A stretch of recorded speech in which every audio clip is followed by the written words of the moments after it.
Several elected officials' budget meetings. It's May 22nd, 2024. The time is 9:30 a.m. In attendance are Commissioners Matari and Duncan. Commissioner Brooks is excused. I have one change to the agenda, and that's to remove item 4. That will be June 5th, I think, is when that one's rescheduled. For the assessor, sure. Yes, correct. Yeah. All right, public comment. Hearing none. Our first item up is the treasurer with our elected treasurer, Steve Matheson. Good morning. Congratulations, by the way. Thank you. As each of you know, and for those listening here in the audience and maybe online, the Kootenai County Treasurer has 3 distinct statutory duties. The first is treasurer, where we manage the cash and investments for the county. Right now, it's currently $180,450,674. Second role is the ex officio tax collector, where we're responsible for the billing, collection, and care of property taxes for 47 active taxing districts, including 6 urban renewal agencies that have 15 active urban renewal districts. So I should say 6 urban renewal agencies with actually 15 districts. The third is the ex officio public administrator. We manage estates that someone who has died in Kootenai County has no personal representative. And we are currently managing 16 estates with a net asset of about $800,000. In addition to myself, there are 8 FTEs, including the chief deputy. Our budget request includes operating and personnel expenses of $1,321,862, which is approximately $12,000 less than last year. We are maintaining a $40,000 budget for public administration duties, which is used primarily to pay expenses up front as we incur them, but ultimately we are reimbursed when the settlement of the estates occurs, usually and possibly the next fiscal year or even subsequent to that. From an expense perspective, the Treasurer's Office is the second smallest budget of the elected officials, historically averaging about 1% of the county's budget. We are making no new personnel position requests. However, we are requesting a promotional for one of our staff who has performed outstandingly and has expanding job duties. We have a single small capital expenditure. What I want to do is just highlight a couple major themes, and then I'll stand for questions afterwards. The treasurer has submitted a budget which includes interest income of about $4 million. As in previous years, what I like to do is see how the conversations and the deliberations go for the BOCC, so I have an expectation of what your actual fund balance spend down might be, as well as other capital expenditures that maybe haven't been disclosed. Also, I need a little more time, and I like to wait as long as possible, all the way up to August, where I can get a better clarity of what the interest rate environment is at that time, as well as in the next fiscal year. It's possible, if not probable, that I will likely increase the budgeted interest revenue by $1 to $2 million. So the starting point is 4. I would not be surprised if we get to 6 or even north of that. But again, it's just a starting point. I'm using the following assumptions, and if you guys have opinions or want me to reconsider something, please let me know. But I'm basically forecasting the interest rates are going to stay flat through the end of 24, and then possibly slightly decrease in 25. And we can talk about why I think that and what the Fed is forecasting if you have interest. Our investment mix portfolio will move towards slightly a longer weighted average maturity, and that's in part primarily because I think interest rates are going to fall. So if we can lock in a longer duration in our portfolio as interest rates fall, we'll be better off. And then I'm also making the assumption that the board is going to continue to designate at least 2.5 months of operating expenditures in fund balance. As you may know, if you've been paying attention, through the first 2 quarters of this year, we have already made more than $4 million in interest income. It's actually $4,035,000, I think, as of the end of March. So you can project that out. I don't think we'll quite make $8 million this year, but it's definitely going to be north of 6 and probably closer to 7. What did we budget for 24? 4, I think. 4? Yeah. Okay. The second item that I wanted to talk about, just because it was a large item, is consultants. We have $180,000 budgeted, same amount as we did last year. As you may remember, we did not incur those expenses for a number of different reasons.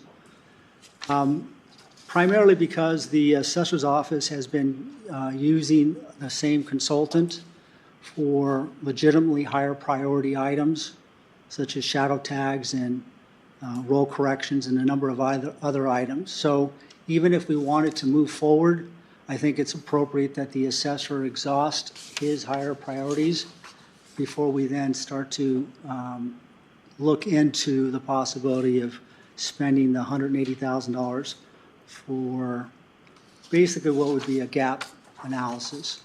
If we do want to move to a different version or another program, we'll need to do that. So the $180,000, I want to have you guys keep in mind that it's a placeholder for right now as we go through and I hear what the assessor has to say and your response to the assessor. That $180,000 may be deferred until the following year. With that, I think I hit kind of the high points. I'll stand for questions. Okay, any questions? Not so much questions, but just a couple of comments. I agree with your assessment on interest rates and why they're going to be that way. And I appreciate very much what you've been able to do with the funds that you're managing at this point and the return on that. My hope is that we can run a tight enough budget this year that what you're able to generate in a return will be the start of a legitimate capital planning budget that we really have not been doing like we should be.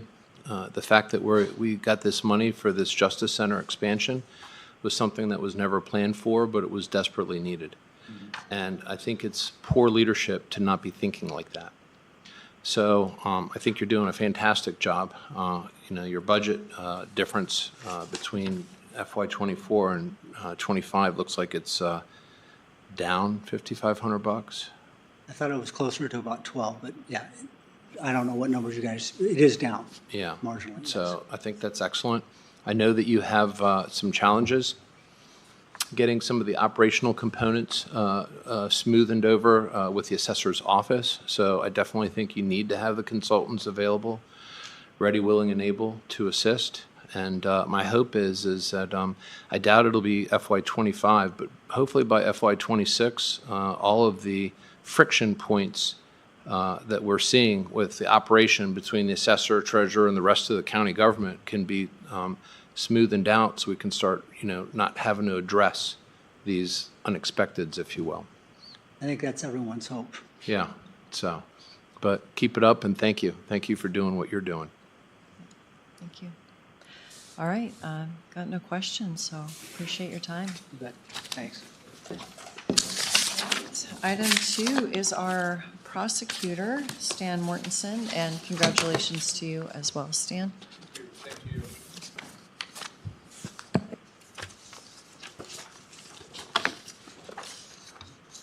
So, I'll just go ahead and start. Can you turn your microphone on, please? Thank you. So I appreciate the time that the board has allotted for me to do this. Not sure where to begin, so I'll just start talking.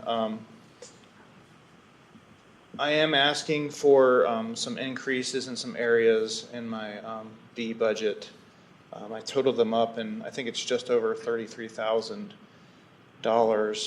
If the board has any questions about anything specific, please ask. But largely, what I'd like to point out is, I hate to say it, but we're still dealing with inflation. Things cost more this year than they did last year, and more last year than they did the year before. But aside from inflation, my office operated within last year's budget and the year before that being understaffed. And despite being short 5 to 7 attorneys and non-attorney positions, we were using every bit of that budget. Now that we're basically fully staffed, I don't think we can operate with the same budget we had last year. So that's in large part the reason for these various increases. As the board knows, I've gone before the board more than once in the last 12 months asking for one specific item to increase, and that's for witness payments. As the board knows, we very judiciously use witness payments when we have to hire expert witnesses. I feel that if it's a $20,000 increase for that line item alone, if the board can give me that money now rather than make me ask for it later when I need it, I view that as just me saving myself a trip before the board, saving the board's time, and asking for a mid-budget year increase. And so that's a large part of the request I'm making is the $20,000 increase for witness payments. As the board knows, I've used more than that throughout the year anyway. And so I'm not going to say that's going to eliminate me needing to come before the board for more money, but I think it's going to decrease the chances that I'll need to meet with the board, and it'll certainly decrease the amount of money I'll need if I do have to ask mid-budget year.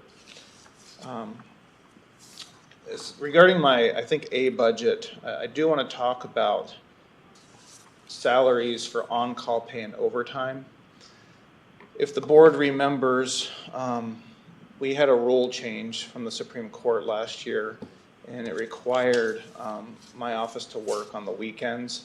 And we were allocating those responsibilities to the legal assistants, and that's why we asked for an increase from $1,000 to $11,000 in my overtime budget. We were using that money, it was needed. The rule did change again. We no longer need our legal assistants to do that work, but we need the attorneys to do that work. And so I'll explain why, but what I'm asking for is our on-call pay to essentially double. I can't remember how much is in the on-call budget, but basically I'm needing it to double, and in order to do that, I would like to reallocate that $10,000 we got for overtime, put that into on-call pay, and ask for a little bit more to get that double figure. And what's happening with on-call, I know the board's probably aware, but crime doesn't sleep. When police officers need advice, opinions, assistance, and when they need a search warrant, an arrest warrant, they call my office, and then we call the judges. And my attorneys are spending hours working cases after hours and on weekends. And I know we're exempt employees, but the hours that my deputies put into on-call, it far exceeds what they're being compensated for. It basically turns us into indentured servants. There are times where you're in trial the next morning and you're up for hours the night before getting a search warrant, and you're going into trial with no sleep. I've been on call on a Friday or Saturday night, and you get called 3 times throughout the night for 3 different warrants for a blood draw and a DUI, and you just get no sleep. And we're paid very well, but we're working more than 40 hours a week on our normal workloads anyway. And then to be on call, being woken up several times a night on the weekends and throughout the week, we would just like some recognition and compensation for it. And so what the rule change, and that's without the rule change. What the rule change did was now, instead of being tied to your phone waiting for it to call, now on Saturdays and Sundays, without question, attorneys have to log in and actually do at least an hour of work on Saturdays and Sundays. And so it's not just a matter of being on call and waiting for something to happen. Now the attorneys are doing on Saturday and Sunday what we were having our legal assistants doing, and that's because of the Supreme Court's rule change. And so that's the reason why I would like to double the on-call pay for my attorneys. Does the board have any questions about those items? I think on-call pay was 18,000. So what it is their existing on-call, they're requesting an increase from $15,600 to $25,600, but then they're requesting to decrease their overtime from $11,000 to $1,000. So it's a $10,000 swap. So it is a net neutral. They're just going from overtime to on-call. Well, if I could correct, so it was 15.6. That's right? at least that's the way, yeah, what Carissa had explained to me. Things might have got lost in interpretation. I'm asking for the 15.6 to go to 31 200. I believe that'd be double. Oh. So then I guess I need to talk to Carissa, because your personnel request form shows it as a neutral, it's a $10,000 increase to on-call and a $10,000 decrease to overtime, but you're saying it should be what? We would like to increase on-call by 15.6, and 10,000 of that will be Oh. by transferring the 10,000 from overtime to on-call. Okay, so I guess I'll go back and get that with Carissa.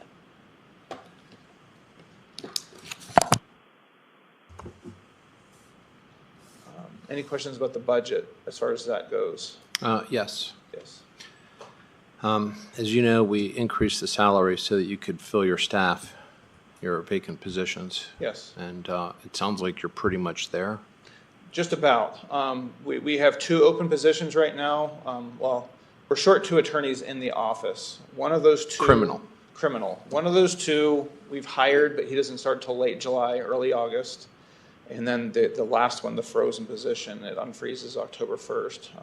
We can't hire that one yet. So as far as bodies in the office, we're short 2 attorneys. On paper, we're short 1.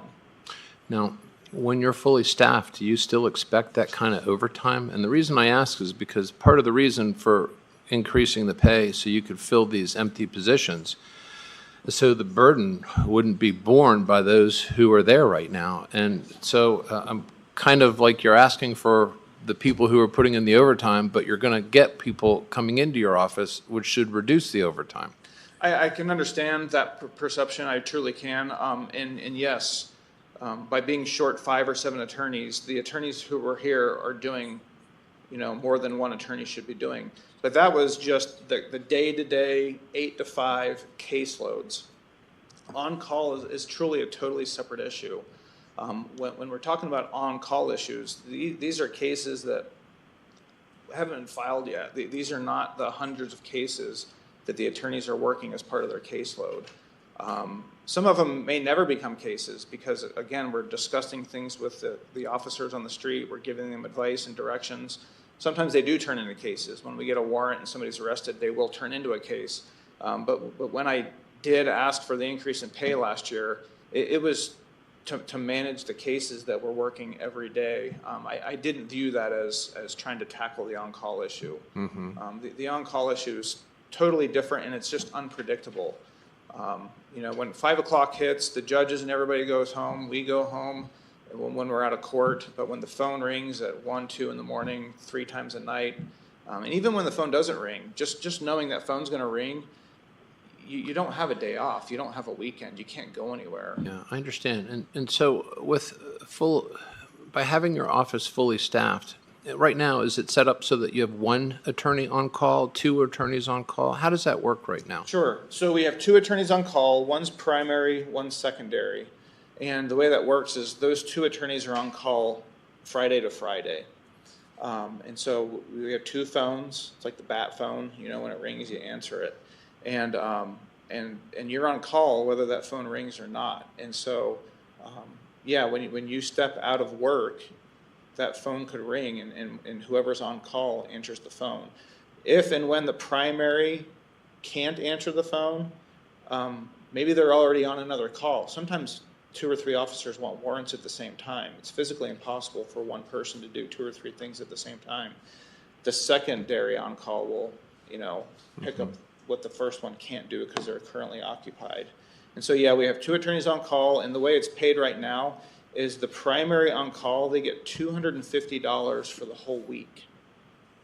And if you look at the average salary of a deputy prosecutor, you're going to meet that in a handful of hours. You can meet that in 1 day of being on call. And so, in the secondary on call, they get $50 for the week. So the county is spending $300 a week to have 2 attorneys on call 24 hours a day. Yeah. And so all I'm asking for is that to go to $600 a week. But they're 2 separate issues. One of them is just ongoing. The second one is the new rule change where they have to log in over the weekend. So is that the on-call attorney has to log in over the weekend, or every attorney has to? The on-call. Okay. Yeah, we're making the on-call attorneys do that. And if you ask me, regardless of the rule change, I think that the on-call pay should have gone up. But irrespective of that, with this role change, which I don't see changing again, yes, the on-call attorneys, instead of just waiting for the phone to ring, which it's going to ring, they are actually having to log in and work Saturdays and Sundays to comply with this rule change. And it's for shelters. It's for, when kids get sheltered out of a bad situation where they're abused. Yeah. We have to prepare paperwork, we have to file it, stuff like that. Well, from my perspective, Stan, I'm certainly open to it. My only concern is that we're trying to fix one problem by, increasing the pay and filling your empty positions. And that hopefully might lead to a situation where you can reduce the burden on the on-call side because you do have more staff to spread that around. And I'm not averse to it, but I'd like to talk with you about that a little more, just to understand it better in the situation, because I want to make sure we're not making a decision under today's conditions that we know are going to change come FY25, because that final position that's empty, you're going to fill that. You got a new person starting later this summer. So I don't want us to be looking at your problem today and trying to fix that when we know part of your problems are going to be fixed when you become fully staffed. Certainly. Yeah, I'm more than happy to have that conversation. Honestly, the on-call issue is going to be there whether we're fully staffed or not. Yeah. So. Now, because I looked at other parts of your budget, and it does seem to go up. Yes, I am asking for some full-time positions. Yeah. And again, those are not going to address the on-call issue. And these are support positions more so? One is an attorney position, the others are support, yes. Okay. Civil? Yes, civil attorney. Yep. And so that's what I would like to talk about after if the board's done asking questions about what we've discussed so far. And which part of your budget were we on here? The criminal side? I've just talked about criminal. I do have one of the full-time positions I'm asking for is criminal. But the others are either civil or juvenile diversion. Brandy Falcon for the record, real quick. So Commissioner Matari, the people's personnel requests have not yet been put into their budget. So any numbers you might be looking at is not including their personnel requests. That's part of a manual process I have to do, but budget deadline was Monday and elections was Tuesday, so I haven't had time to do that. Well, I see AB here, so that's why. Yeah. Okay, so just focus on the B. Yeah, those A budget numbers won't include personnel requests. Okay. All right. So we'll talk about A budget now, or the full-time requests, or? Sure. Yeah, why not? So for next year, I am asking for some full-time positions. One of them, Douglas Hall is going to step up and do that. That's to convert a part-time position to a full-time for juvenile diversion. So he'd like to present that to the board. So I'll address the rest. Regarding my civil division, I am asking for a new civil legal assistant and a fifth new attorney in the civil division. Regarding the attorney position, I've talked with several board members about this. I've talked to a lot of the elected officials and department heads throughout the county. But by no means am I calling my civil deputies slow. But I think we all know that things could be faster. And the reason why they're not as fast as they could be is because we are at or over capacity. My 4 attorneys in my civil division are strapped. The way they have to divide up the county assignments and provide legal services to the county, there's no room for them to do hardly anything else. Things have become more litigious. The minute that one of them have to file or work on a brief or appear in court or get ready for trial, a lot of things just go to the back burner and the other departments experience delays. And that's just part of the cost of doing business. That's how law firms and being a lawyer works. But I would like to provide the county with better service than that. And I think if we can divide the areas of responsibility by 5 instead of 4, it's going to allow my deputies to provide that service to the county. Again, I mentioned that they're at or over capacity. One way to illustrate that is with post-conviction. Post-conviction in criminal cases, it's like an appeal before the appeal. When a criminal defendant appeals a case, we are very fortunate that in the majority of cases, felony cases, we can ship the appeal down to Boise. The Attorney General's office covers that appeal. So we have to do very little work with that. But with post-convictions, my office has to handle those. And that's before the case goes to Boise on appeal. Post-convictions have increased over the years. They become more complex. My criminal division used to handle them. When Barry McHugh was still here, they got shifted to one of my civil deputies. And that's more than fine, and she does those beautifully. But there's been one, and that was even with her being at capacity, she agreed to do this. But we have one post-conviction issue in a capital case. We've been dealing with this post-conviction issue for several years now, 4 to 5 years, almost since 2017. And that's just one case. And my civil attorney isn't even working that case because she's over capacity. 2 of my criminal attorneys are handling this post-conviction issue because my civil department is over capacity. So I'm kind of robbing Peter to pay Paul here. We can't even send this issue to Boise for an appeal until my office resolves the post-conviction issue, and we're in this one case, we've been there for years, and there's no end in sight. And even once we get rid of this capital case, we're at or over capacity, even without post-conviction issues being handled by my civil department. And so the theory here is, again, if we can divide the work by 5 instead of 4, the county is going to notice an improvement in services my office provides.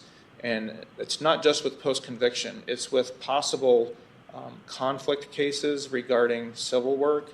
And by that I mean needing to hire outside counsel. As this board knows, in the last year, we've had to hire some outside counsel in some issues that are being litigated. And that's because of various reasons, primarily because we're at capacity. If I have 5 attorneys in the office, I can't promise that we will never need to hire outside counsel, but it decreases the possibility of it. And when we have to hire outside counsel, as the board knows, we're spending tens of thousands of dollars on 1 or 2 issues. We could be using that same money to fund a 5th attorney position, and we're going to be able to use that one attorney for multiple issues rather than just 1 or 2 issues. And so it's kind of killing 2 birds with 1 stone. If we get a 5th attorney, we're going to decrease the chances of us needing to hire outside counsel, and we're going to improve the overall efficiency of my office. And so, again, I can't promise we'll never have to hire outside counsel, but having 5 attorneys will tremendously reduce the chances of that happening. Does the board have any questions about that? No, just we used to have a 5th civil attorney. Correct. And if we do get a 5th attorney, we're going to need a 3rd legal assistant. We have a 2-to-1 ratio right now, but I would argue even without a 5th attorney, we need a 3rd legal assistant.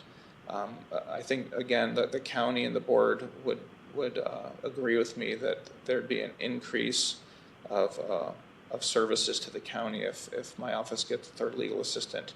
I do believe that might be kind of a wash. I believe there's some discussion now about reallocating a current Kootenai County employee. It'll be a savings. It'll be a little bit of a budget savings. Budget savings by converting this existing county employee and converting her to be a legal assistant.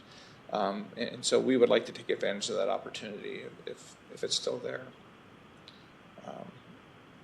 The last thing I wanted to ask for is, and this is my criminal budget. I'm sorry. I had some questions. I know Commissioner Duncan didn't, but first of all, I understand what you're trying to say. And so I have one request of you in the coming year. As you know, we put together this dashboard. And for the first time, we got to see numerically your prosecutor's caseloads compared to an industry standard. And I think the more that you can provide numbers of workload so that we can go more into a data-driven solution as opposed to an anecdotally driven solution, I think that would help. So if that's something, and I'm happy to work with you on that, so we could start looking at the production from your attorneys so we can see when they start to get a little more overwhelmed. For example, with appeal cases, then we can start to look at that and say, okay, let's anticipate what's happening here, and then what can we do in your office to keep from having to pay outside firms, which I agree with you, are significantly more expensive than keeping it in-house, depending on, the nature of the work and the workload itself. So that would be one thing that I would ask, because I appreciate your challenge, but without really understanding the numbers that your office is, seeing, it makes it harder in a sense, because as you ask for this money, we're in a position where we have to ask the public. And being able to show people, not tell them, but show them your office's challenges, no different than what's in that dashboard, it makes it a lot easier for people to digest and understand your challenges. Yeah, I can do that. I was already trying to increase the amount of data we have for the criminal division. As you mentioned, we have criminal numbers up on the dashboard. I was looking to update that and provide more statistics. I can certainly attempt to provide that for the civil division. Just, some sort of, caseload or something that they're dealing with, number of pending litigation, suits, things like that, that just kind of say, because I agree, like, for example, we have one civil attorney that from some of the decisions of the board have led to litigation, and it's significant, and I agree that they have to drop what they're doing to answer people's questions throughout the county and focus on their briefs. And that's very important. So it makes sense. The only other thing I would ask, and this really is just something that came up in another HR meeting with another department, where they actually had a higher paid person who should be out in the field behind a desk answering phone calls. And so what we don't want to do is get in the business of having the $50 an hour person doing what a $20 an hour person shour be doing. And so the only thing that I would ask as well is just to kind of do an assessment of your office to make sure that your $50 an hour employees aren't doing $20 an hour work. Certainly. We've spoke about that before, and I can tell you over the last few weeks, I've had that discussion with my civil department. And that's something that's on our radar. Yeah, and look for technology solutions as well, if we can do that. Certainly. So, but I definitely understand your challenges, and we just have to make sure that your asks can be well articulated to the public, and then look at those asks compared to the other departments in the county, and of course triage it from there. Certainly. So, but thank you. Well, I appreciate that insight. I think my last request before HR and juvenile diversion, regarding my criminal division, I am asking for a new or a third investigator. As the board knows, the last several months, my office was borrowing an investigator from the sheriff's office. We had a county employee that was about to retire, and my office utilized that sheriff's deputy employee as a criminal investigator for the last several months. That was a tremendous opportunity for us. I can tell the board I was preparing to ask for this third investigator anyway, and when this opportunity came up, I seized it because it allowed us to experience what life might be like if I get this request approved. And I can tell you, my office, we reaped the benefits of having that third investigator, even though it was just for a temporary few months. So much more work got done more efficiently in a better time frame. When our criminal investigators are working, they are helping attorneys prepare for trial. They're helping to prepare exhibits. In our murder case, one of our criminal investigators helped us find experts that I would argue helped us win that trial. These investigators are truly worth their weight in gold, but when one of them gets sucked into a trial, now our one remaining criminal investigator has to pick up all the extra work that other investigator can't do because they're working a trial with the attorney. By having three or a third legal criminal investigator, when one or two investigators are in trial, it allows us to have an investigator freed up to do the day-to-day stuff. And I'm talking about listening to jail phone calls, monitoring things like that, preparing for trial, finding us criminal experts, just the gamut of things that we need. And when we had a third investigator for these few short months, everybody reaped the benefit of that in my office. Things got done quicker, just as thorough, if not more thorough, and more work got done. And I would like to see a permanent third investigator in my office.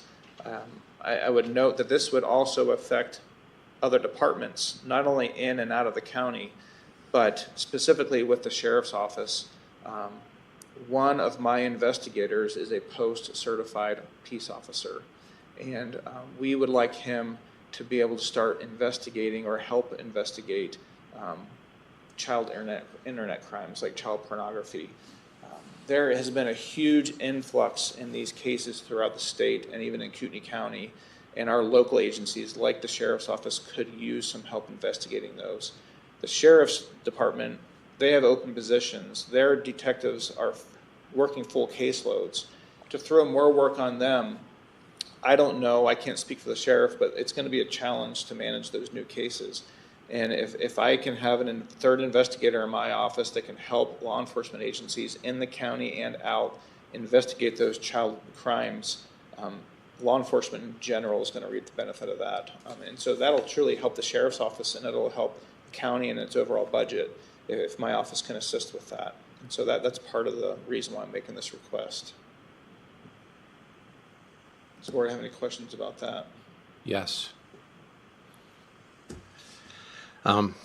You kind of touched on this, but I just want to confirm. With this additional investigator, is it a credentialed position specifically, or is it just happen to be that one of your investigators is also post-certified? It just happens to be. We have two criminal investigators. One of them is a former peace officer in California. She's not a peace officer in Idaho. So she knows how to do the work, but she's not currently post-certified. Mm-hmm. Nor does she need to be. We don't require it. But what we've noticed is the people who are usually applying for these positions and who we've hired over the years, they have been or are current post-certified officers in one state or the other. And so, I would like to be able to have all of them post-certified. The fact of the matter is, if they're post-certified, they can go make more money in any other department. My investigators don't make what a post-certified officer could make at another department. So we're truly fortunate to have post-certified or former post-certified people acting as investigators in my office, but no, it's not required. Okay, but it does make a big difference for your office? It makes a huge difference. It opens up the abilities of what they can do. For example, if my investigators want to help or participate in the execution of a search warrant, they can do that if they're post-certified. They can't if they're not. Okay. And so, our post-certified officer, he can do more than our non-post-certified officer investigator can do. Yeah. And, the other questions I have are really more just general as far as our overall public safety program. But would you consider, given what's gone on for the last few years in this community, that we are a reactive public safety or a proactive public safety entity in this county? Largely, by definition, law enforcement is primarily reactive. It truly is. Mm-hmm. There are areas where we would like to be or maybe could be proactive, but the vast majority of what law enforcement does is reactive. And the reason I ask that is because if you have an additional investigator and they can start going after these crimes against children, I see that as being a little more proactive here because, your office is now going out and looking for this stuff as opposed to waiting for it to be brought to you.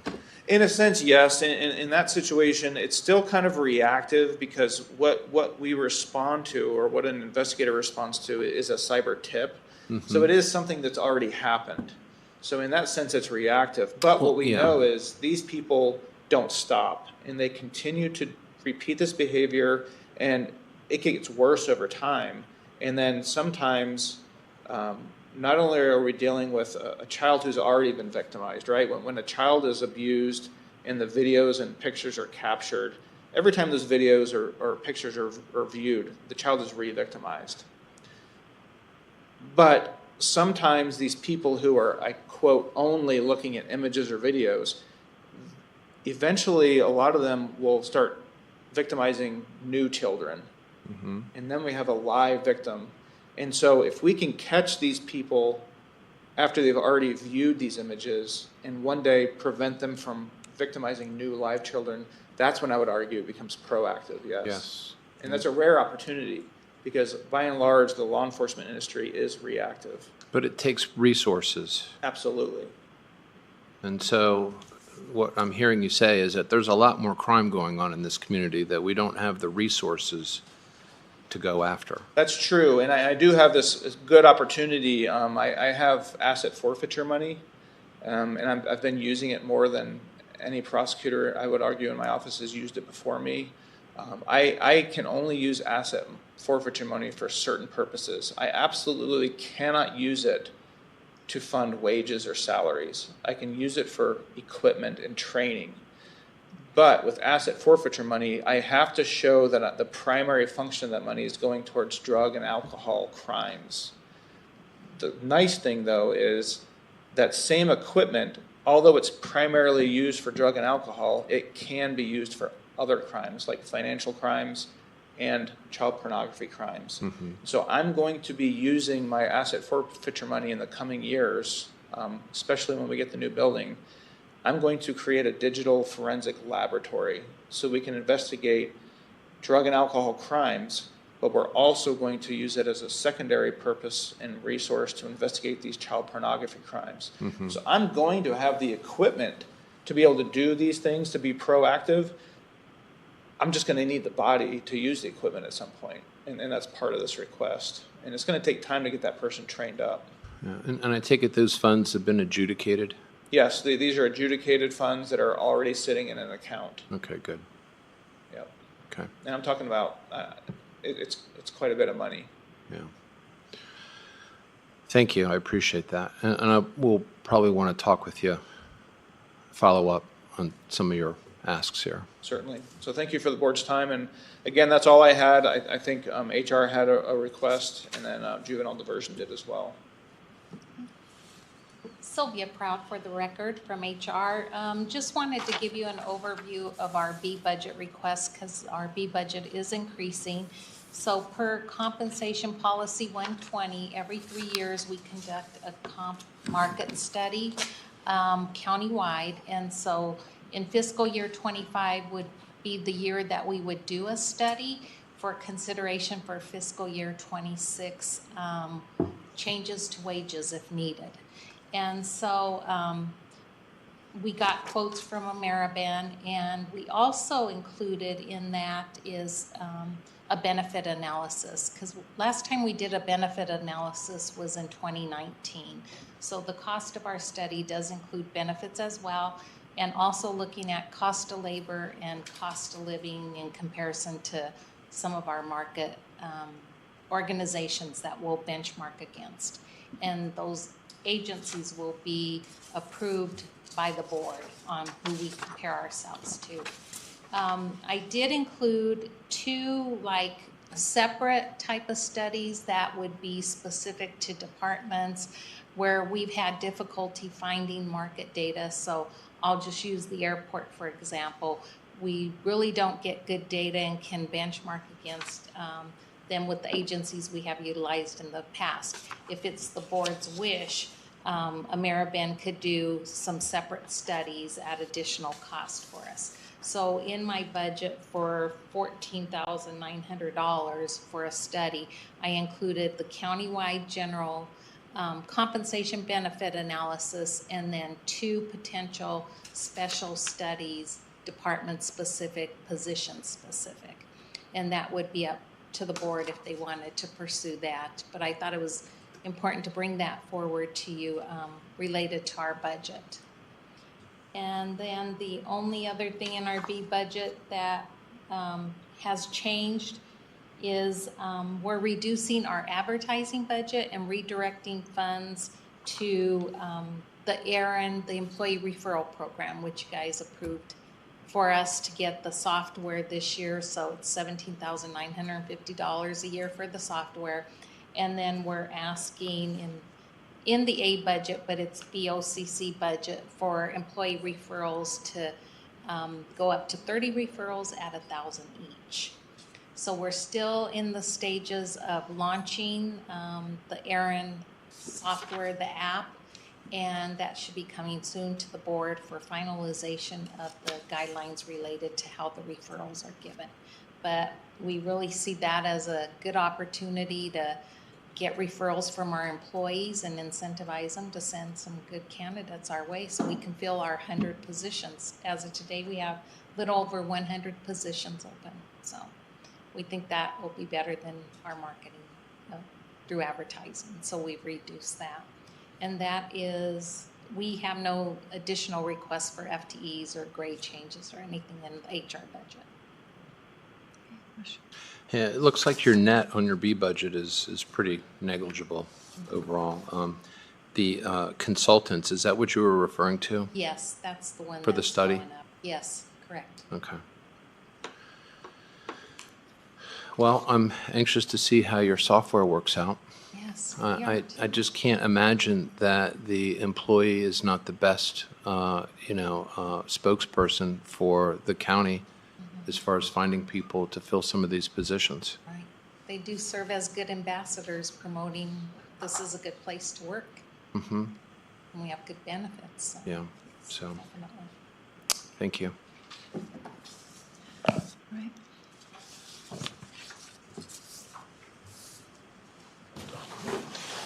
Douglas Hall, Juvenile Diversion.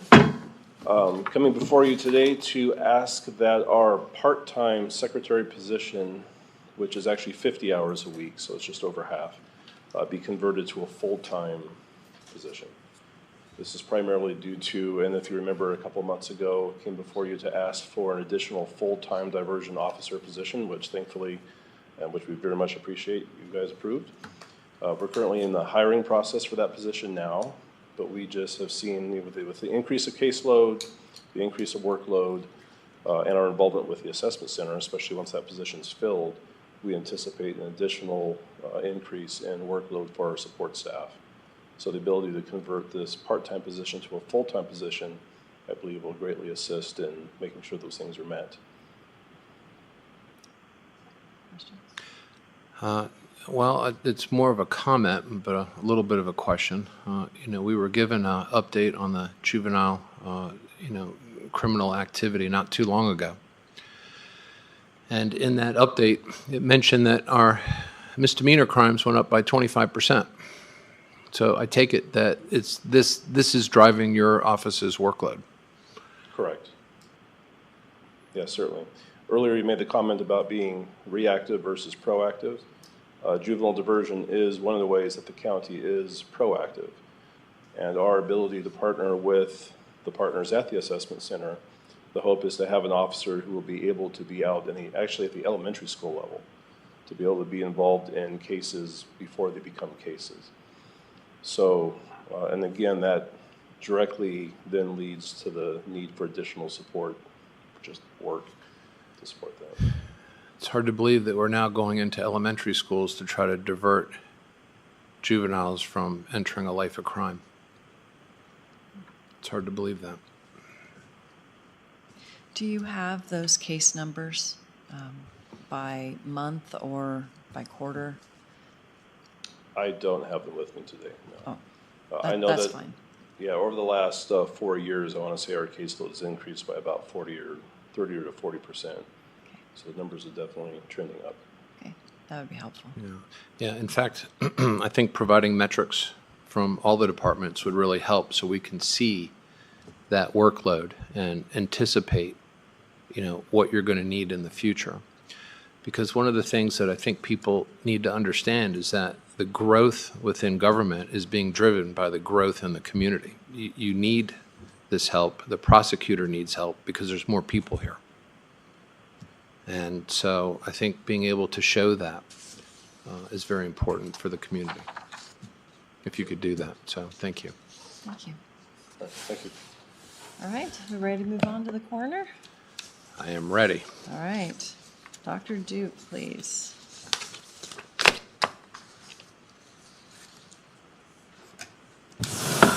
Dr. Duke Johnson, coroner, and I'd like to thank the board for this time.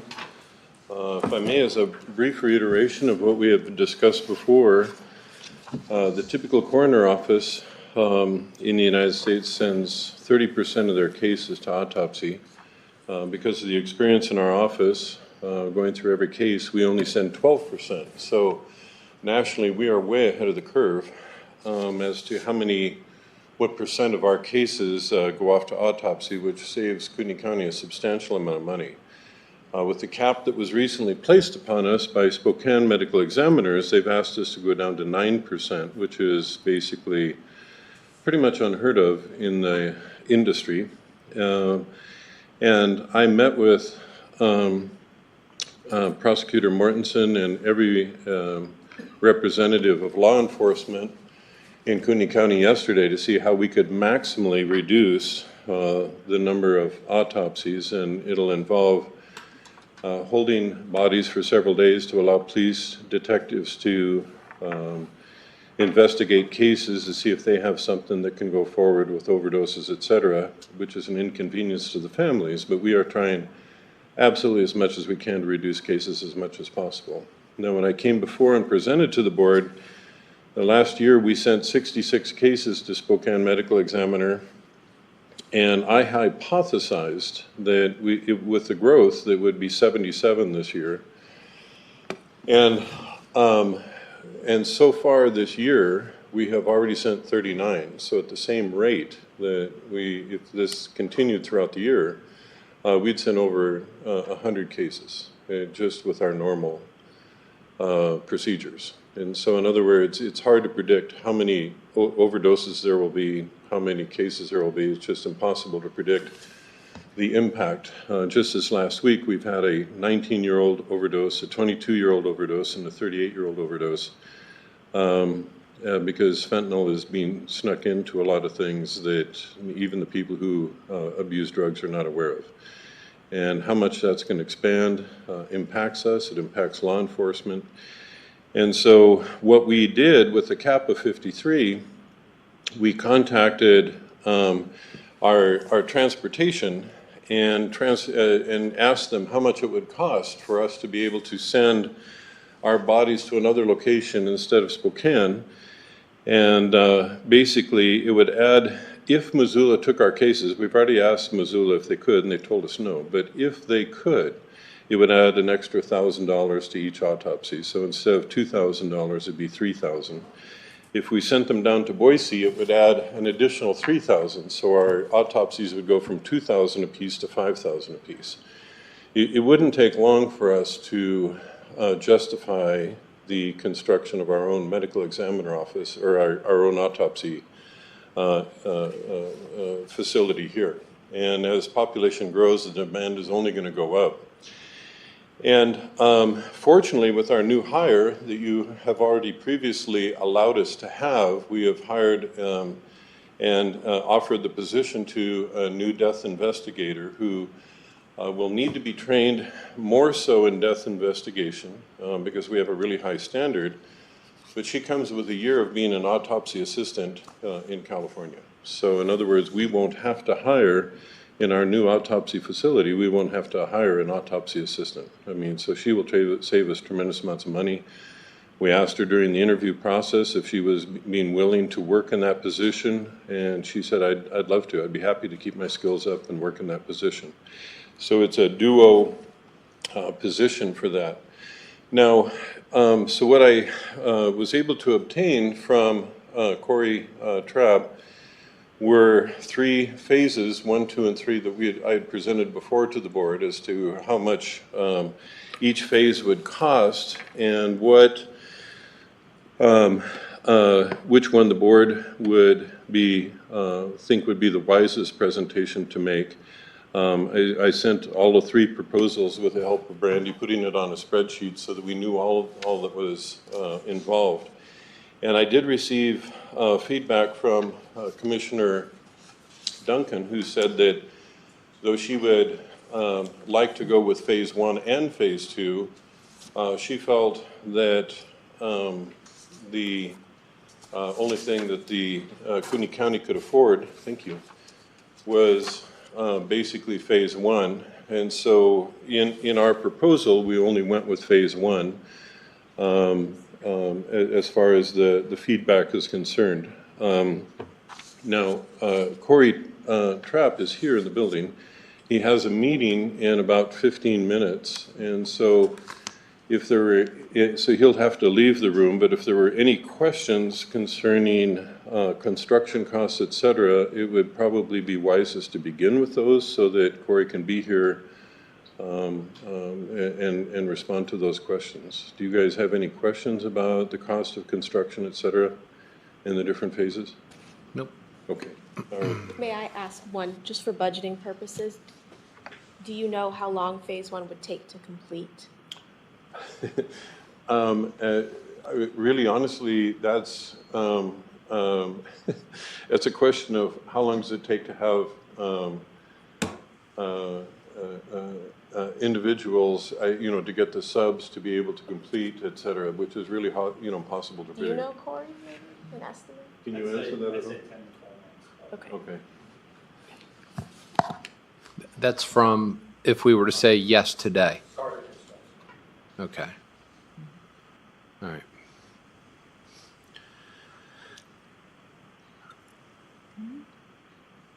So the rest of our budget issues are in relation, it's really hard, again, when we're talking about expansion into the Pierce Clegg building. And in addition to that, as far as what we need from a capital stance on desks, computers, et cetera, we were told earlier this year that we could go to Kootenai Electric and the building associated and go out and pick out desks, and they would be delivered to our facility and we can use them. Then we were told about a month later, none of those desks are available. So something that we didn't think we had to budget for, now we have to budget for, to predict the number again of desks, how much it's going to take as far as expanding into the new building. There's just a lot of unknowns, but we tried to come as close as we could with the budget. Now, there's a grant that was issued in the past that would have paid for the construction. Is that correct? In the past, they have, I think, allowed for construction, but this year they did not allow for construction. And what I was told by others who have applied for those grants in the past down at Boise, et cetera, at Ada, that was an exception, not the rule, the construction. So is it possible that it's gone forever, or do we know that it's gone forever, or do we just know this year they're not offering it? It's closer to the assumption that it's gone forever, because. But we don't know. We don't know for sure. Of course we don't. But their allowance last year was considered by people down in Ada to be an exception. Yeah. And when does this grant become available so that we would know that next year whether they are going to include construction or not? They begin in February, March.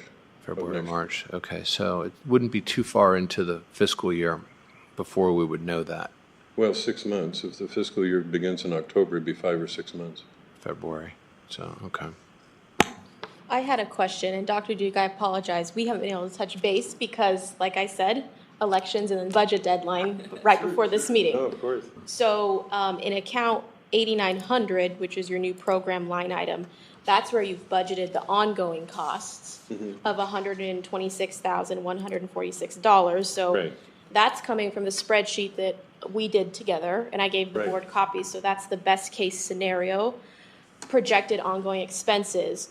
The thing to understand there is that $126,000 is being calculated, including a $144,000 decrease to your autopsy line Right. and a $5,000 decrease on autopsy transportation. So if you're going to put $121,000 in your new program, you have to decrease your autopsy line by $149,000.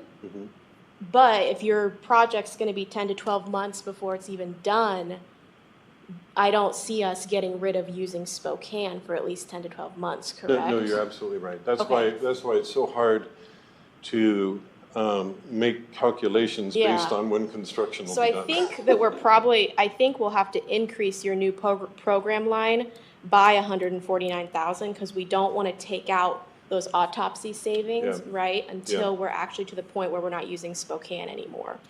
So if we do that, your new program is going to go up to 270. So I just kind of wanted to explain that to everyone and make sure it makes sense. It then- certainly does. And No. then another thing to consider if it's not done for 10 to 12 months, those ongoing costs, the majority of it is 200,000 for an ME.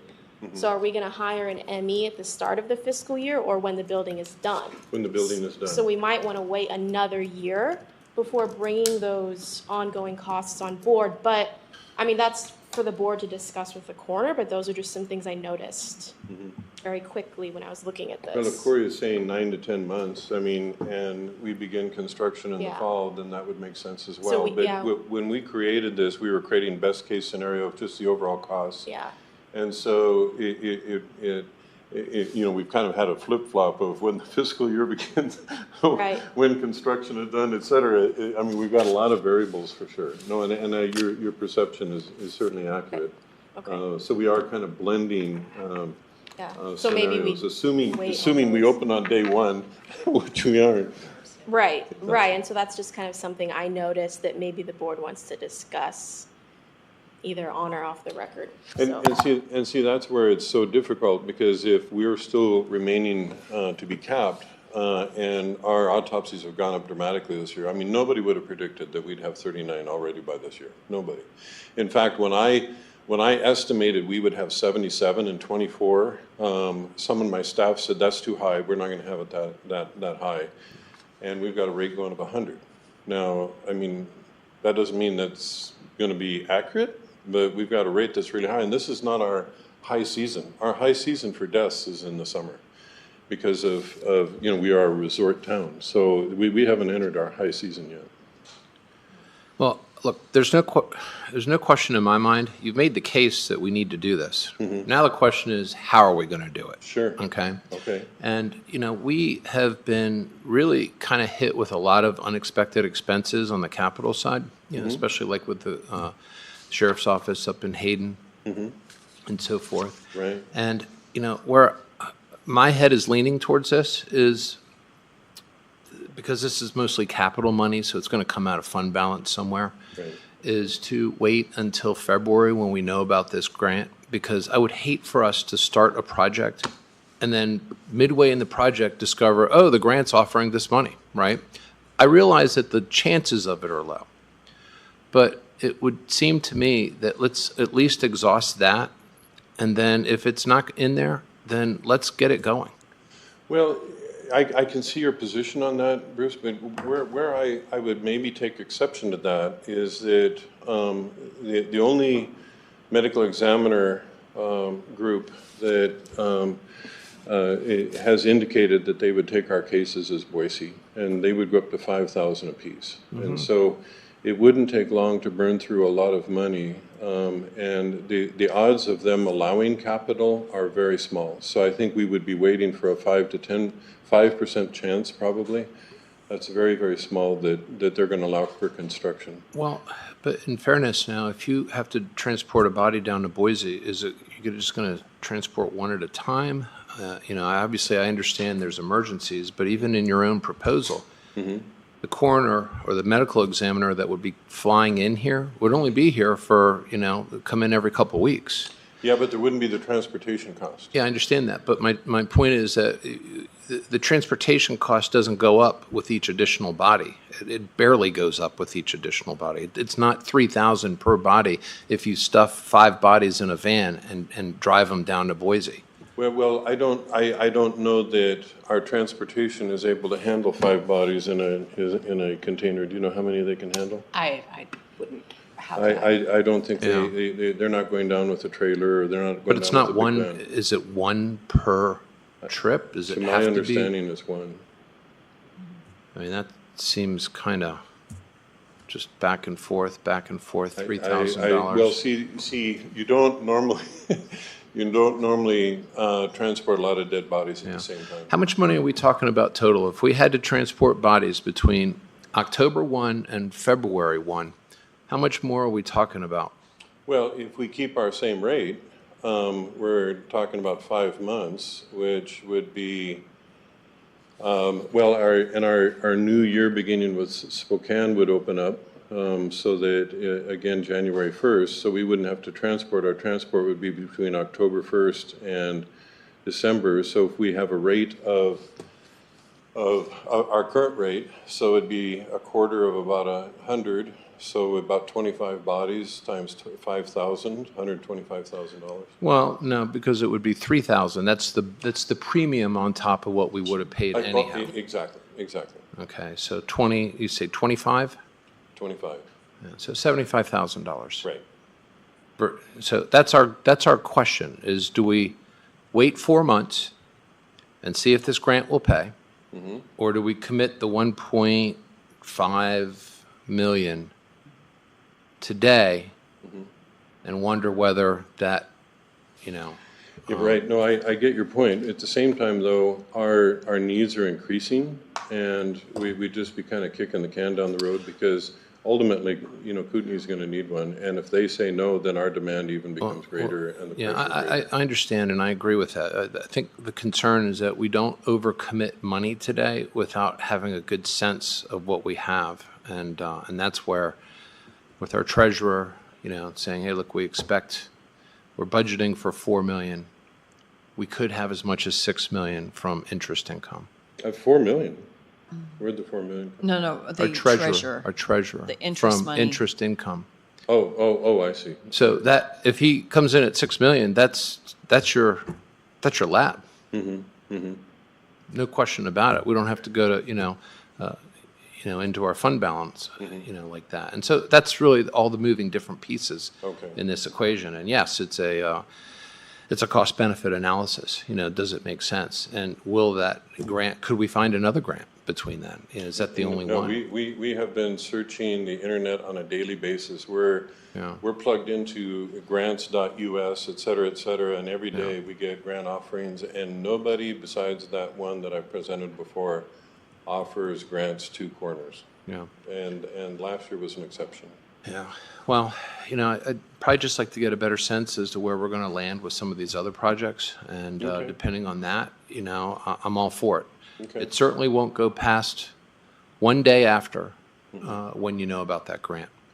That I can absolutely assure you. Okay.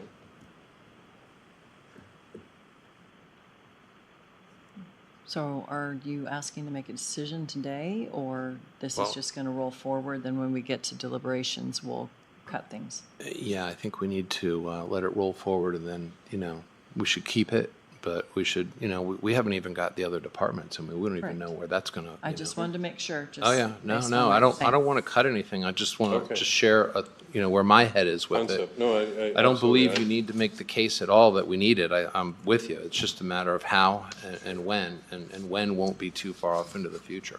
Okay. Got it. And then, Dr. Duke, did you want to talk about your request to increase your overtime at all? Or not? Your request to increase your overtime from 1,200 to 4,500. Lynn, do you want to touch on that? Well, it looks like the overtime, the line item I had was 4,900. Oh, okay. And mainly that's just because if we'll have another full-time staff member as well. So we'll have Joanne Porter, Zeb, and then the other full-time staff members. So we're just increasing for the 3 people. And we're already at 115%. For this year. Halfway through the Right. fiscal year, Okay. so that's why. And you're it's keeping listed. your on-call pay the same? Yes. You're Yes. not requesting to change it? No, correct. Okay. It was just the addition of it was hard when we did on-call to, again, predict how Yes. much on-call is going to be. These things are hard to predict in the Yeah. future, but with adding another staff member, it made sense to just, Okay. double that. No, that's it for me. Thank you. Thank you bet. much, so Thank you. much. Thank you. All right, I'll call for public comments. Anybody on I the would line? like to say something if no one else has anything to say. Okay. Sorry, what was that? Did you say something? Oh, Commissioner Duncan called for public comment. Oh, I'm sorry, you both looked at me. I thought you were waiting. No. Does anyone else have anything to say?